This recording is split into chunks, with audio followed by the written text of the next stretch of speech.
प्रणाम बंधुगण। जय जगन्नाथ। आशा करछि जगन्नाथ कृपारू आपण मैंने समस्ते भले थे। आज झील कहला मम्मा टे छतु कर।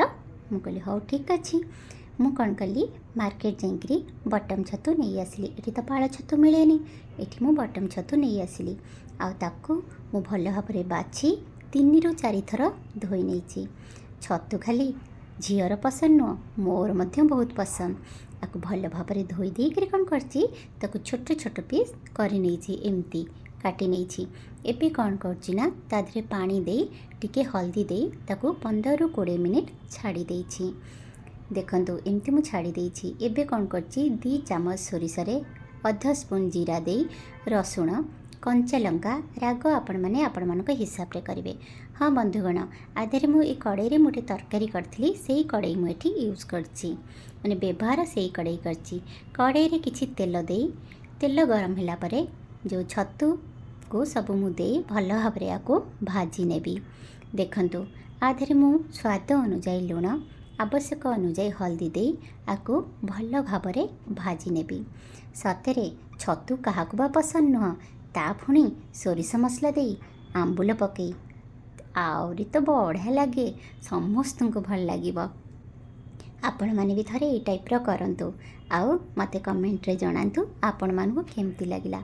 समस्त तो ये टाइप्र करिथिबे कहीं ना एटा आम ओडियांकर तो भारी प्रिय भल लगे खाइया को। आंबुल दे सोरिष मसला दे छतु तरकारी बहुत भल लगे ना मते भी बहुत भल लगे। आउ माने सतरे झील मान तो बहुत ही भल लगे तो मत तो बहुत भल लगे। पाड़ छतु होते आउ टे भल होता है कौन करवा जो जगार रोचे से जगार जहाँ मिल ना से टाइप ही खाइबा कथा। मुझे घोड़े छतु को टे भाजुचे कहीं छतु बहुत पानी बाहर एपटे मु मसला को भल भाव में बाटी नहीं। देखो छतु तो आमर भाजी हो आसला मुझे बेसी माने पूरा लाल लाल करके भाजबिनी मुझे रखी जमती कि आमे जिते तरकारी करवा जमती पाटी टे माने भल लगे बेसी पूरा लाल लाल कर भाजबिनी मुझे यही टाइप्र भाजुची। ये मुझे धनिया पत्र पियाज कंचा लंका आलू को मु काटी नहीं और ये 2टा आंबुल रखुची। खट्टा आपण मानक हिसाब रे करेंगे जेहेतु झील मु खाऊलु आमको खट्टा टे भल लगे से मु आंबुल ये 2टा व्यवहार करची। किंतु यही जगह जब मो स्वामी खाई था ताहले मु आंबुल गोटे करते कहीं पसंद नुह ये। देखो छतु मुझे यही टाइप्र भाजी। एबे गोटे कड़ई बसई कड़ई जिते आमर गरम हो मु अल्प तेल दौची। सतरे बंधुगण आपड़ जदि पियाज रसुण मसला करेंगे तादे अधिक तेल लगे किंतु जिते आम सोरिषर किसी तरकारी करूँ तेलटा कम लगे। आजिका डेट तो जानते कहीं तेल खाया भल पाते तो तेल जिते कम हम से भल। आ सब बेले मोर फेवरेट आपण मैंने जानते मु बहुत पसंद करे तेजपत्र। तेल गरम है तेजपत्र पड़ोनी ताहा तो पुणी असंभव। आठी मुझे कौन कर तेजपत्र जो ये होगा माने भाजी होगला मुझे कौन कर काटी रखि पियाज को दे भाजुची। पियाज आपण मैंने चाहिए भाजतु न भाजतु तरकारी जो स्वाद रे किछि भी फरक पड़ोनी। पियाज तो आमर भाजी हो आसीगला एबे याकू आउ किछि समय भाजवा। बंधुगण जदि मोर रोषे आपण मानक भल लगुथिबो तेबे लाइक शेयर कमेंट और सब्सक्राइब निहाती करिनेबे। देखंतु आमर तो पियाज हो आसला। हाँ बंधुगण मते आपण माने जणेबे आपण मानक पिला मानकर कोन एग्जाम स्टार्ट हेलानी। मो झीर तो 11 तारिख रु स्टार्ट आपण मानक जदि होउथबो ताल मते निश्चय जणेबे। देखंतु एठी मु जो आलू काटिकी रखिदली से आलू को मध्य तेल रे दे भाजबी। एठी मु सिजा आलू नहीं आपण माने चाहिए कंचा आलू नहीं पारे कहीं कंचा आलू रे बेसी भल लगे किंतु जेहेतु मो पाखे आज टाइम नथिला माने समय नथिला मु सिजा आलू नहीं। आ स्वाद अनुजाई लुण आवश्यक अनुजाई हल्दी मध्य दे आपको मु भल भाव में भाजी नेबी। आपण माने एई टाइम रे चाहिए लंका गुंडर व्यवहार करें कलर पाई। आपण मानक तो जना जेहेतु मो पिला खाएनी लंका गुंड आ मो घरे भी कहीं खाती मु करेनी।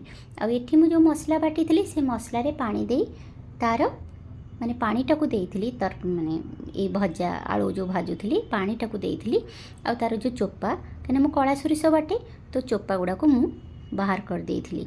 आपण माने तो एटा सब बेले जानी मु करे। तो देखंतु जेन टिके फुटी आसला मु कौन कली ताधरे छतु पकईदेली।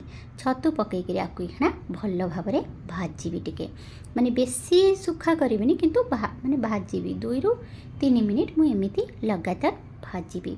ଆପଣମାନଙ୍କୁ ବି ଏଇ ତରକାରୀ ଭଲ ଲାଗେ ନା? ଏଇ ତରକାରୀ ସମସ୍ତଙ୍କୁ ଭଲ ଲାଗେ, କାହିଁକିନା ଆ ସହିତ ଆଉ ଡାଲି ଆଉ ଭଜା ଫଜା କିଛି ଦରକାର ହୁଏନି। ବାସ୍ ଛତୁ ତରକାରୀ କରିଦିଅ, ଗରମ ଗରମ ଭାତ, ଆଉ ମଧ୍ୟ ଆଧିରେ ମୁଁ ଗୋଟେ ଗ୍ଲାସ୍ ପାଣି, ମାନେ ଗୋଟେ କପ୍ ପାଣି ମୁଁ ଦେଇଛି, କାହିଁକିନା ଆମର ସୋରିଷ ମସଲା ତ ଟିକେ ଫୁଟିବ ସେଥିପାଇଁ। ଆଉ ମୁଁ ଏଠି ମାନେ ମୋତେ ଯେହେତୁ ରାଗ ଭଲ ଲାଗେ ବହୁତ, ତ ମୁଁ ଦୁଇଟା ଲଙ୍କା ମଧ୍ୟ କାଟିନି, ଚିରିନି ଲଙ୍କାଟା, କାହିଁକିନା ଘରେ କାଳେ ଖାଇବେ ନ ଖାଇବେ। ତ ମୁଁ କ'ଣ କରିଛି, ଦୁଇଟା ଲଙ୍କା, କଞ୍ଚା ଲଙ୍କା ଏମିତି ହିଁ ଦେଇଛି, ଆଉ ଆମ୍ବୁଲ ମଧ୍ୟ ଦେଇକରି ଆକୁ ଭଲ ଭାବରେ ଫୁଟେଇ ନେଇଛି। ଯେତେବେଳେ ଆମ ତରକାରୀଟା ଭଲ ଭାବରେ ଫୁଟି ଆସିଲା, ମୁଁ କିଛି ଧନିଆ ପତ୍ର କାଟି ରଖିଥିଲି, ସେ ଧନିଆ ପତ୍ରକୁ ଆଧରେ ପକାଇ ଦେଇଛି। ଦେଖନ୍ତୁ କେତେ ବଢ଼ିଆ ଲାଗୁଛି।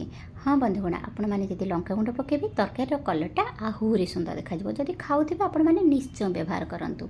ଆଉ ଯେହେତୁ ମୋ ଘରେ ଖାଆନ୍ତିନି ନା, ତ ମୁଁ ତ କରିପାରିବିନି, କାହିଁକିନା ଘର ଲୋକଙ୍କୁ ଦେଖିକରି ହିଁ ଖାଇବାଟା କରିବା ଦରକାର।